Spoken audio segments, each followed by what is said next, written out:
কি কমু গাইস, কিছুক্ষণ সময় লেগে গেছিলাম শুধুমাত্র টাউনে যাই এমন বৃষ্টির মধ্যে পড়ছে। এই বৃষ্টির পরে কোনো উপায় আসলো না। পিসির দোকানে গেছি, যাইতে মাত্র পিসি কইতেছে ভাত খেলো।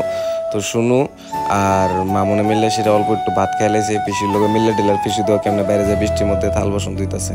তো আমার গাড়িটা তো এখানে দাঁড়িয়ে না আসলো দেখছো। আর ভিতরে আয়েসা দেখি যে জল ভিতরে ঘরে একদম দোকানের ভিতরে ঢুইকা এরকম অবস্থায় দেখো জলে কি অবস্থা হয়েছে। পুরা সুইমিং পুল হয়ে যেতেছে, সব দিকে শুধু জল আর জল জল। আর পিসি এটির একটু টেনে সরাইতেছিল যাতে জলে যাতে নষ্ট টষ্ট না হই। আর এই ধর কারেন্টের তার দিয়ে কিভাবে জল লিকেজ হইতেছে। তো কাজটা স্বাভাবিক কিছুদিন পরে করাইবো। তো এতক্ষণে তোমরা একটু বৃষ্টি উপভোগ করতে হয়, কি বৃষ্টি হইতেছে বাইরে।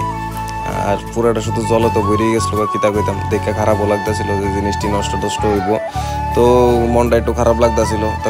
তো ভাবতেছিলাম এই পুরোটা দোকান এই পরিষ্কার করানো লাগবো, ঝাড়ু দিতে লাগবো বা মুছামুছি করানো লাগবো। তো এইটাই আমরা ব্লগটা এখনো শেষের দিকে আয় পড়ছে। তো বেশিক্ষণ ব্লগ করতে পারছি না। তো তোমরা সুস্থ থেকো, ভালো থেকো সবাই, আমরা এই পেজটারে ফলো করো আর সাথে থেকো। Tata bye.